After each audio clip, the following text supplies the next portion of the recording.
All right, we're sailing and scaling. Today we've been introduced to Mira from Georgian College, and we have Lalonde from Innovative Automation with us today. It's awesome to have you. We got Craig Busch, Busch Systems.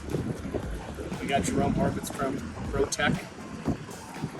And today we're going to talk a little bit about manufacturing, innovation, and finance, and really about how do you put this together.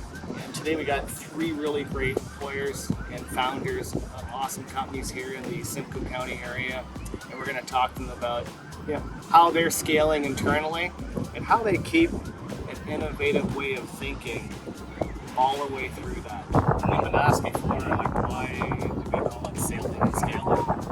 And I think it really comes down to you're executing on a sailboat. There's different positions on a boat, especially in racing, and each person is required to understand some of their job duties, their roles and responsibilities, and each person's duty sort of compounds into the other person's duty. If they don't do their job properly enough, and the next person's having a little bit more difficulty.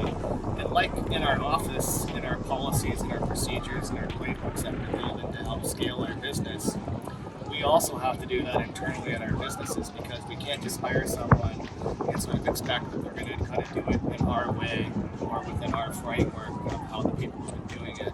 So again, sailing and scaling, there's a lot of synergy between getting it right on the boat and getting it right in the office.